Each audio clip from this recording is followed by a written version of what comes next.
Bonjour à tous et bienvenue pour un nouveau tutoriel d'acrylique pouring. Alors aujourd'hui j'ai décidé d'utiliser la nouvelle peinture que l'on trouve chez Action, donc la peinture métallique que voici. Voilà, ensuite j'ai également acheté de la peinture acrylique blanche, également chez Action. Je vais avoir besoin, comme d'habitude, de pot en verre et de médium de lissage, donc ici de chez Liquitex.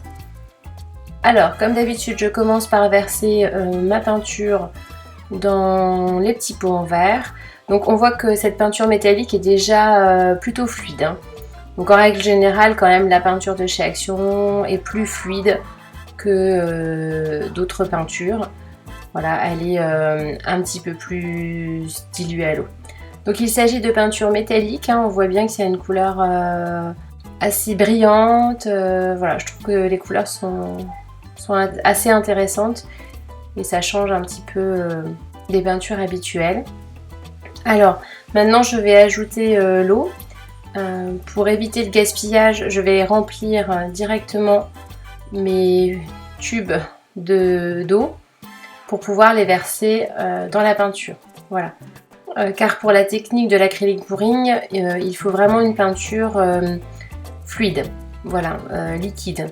Et en même temps, pour que cette peinture se tienne bien, on va ajouter à celle-ci du médium de lissage, donc du médium pouring, ici de chez Liquitex, mais on peut tout à fait utiliser de la colle vinylique, voilà, pour que la peinture garde une texture liante et que les pigments ne soient pas trop dilués, parce qu'en ajoutant de l'eau, on se retrouve avec un pigment un petit peu moins fort.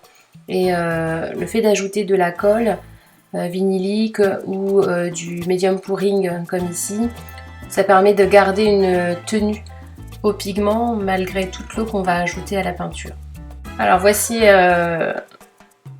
la texture qu'on recherche, hein, une peinture fluide, donc bien diluée à l'eau, avec un filet bien continu qui se tient bien grâce au médium pouring ici.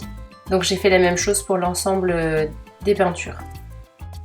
Je vais maintenant verser alternativement mes couleurs dans un bec verseur. Voilà.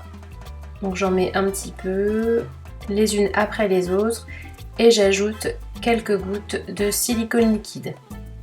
Voilà, donc 3-4 gouttes. Voilà.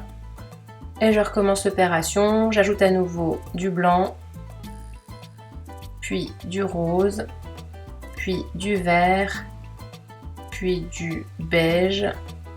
À nouveau j'intègre quelques gouttes de silicone et je termine en versant une fois de plus mes couleurs.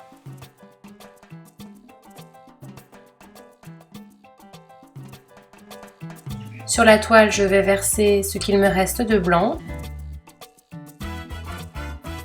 Avant de déverser le contenu de mon bec verseur, en faisant des mouvements circulaires, comme ceci.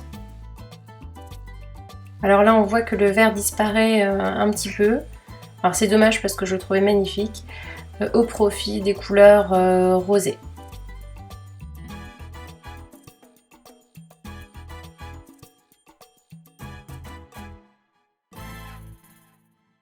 Voilà, alors après m'être équipée de gants, je manipule la toile pour que la peinture puisse circuler sur l'ensemble de celle-ci et venir recouvrir l'ensemble de la toile, ainsi que les rebords.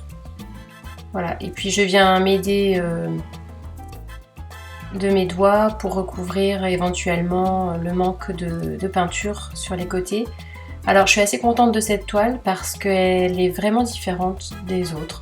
En règle générale, je travaille avec des couleurs beaucoup plus vives. Donc là, on a des couleurs très pastel, rose bonbon, enfin quelque chose d'assez intéressant et de différent par rapport à ce que j'ai l'habitude de faire.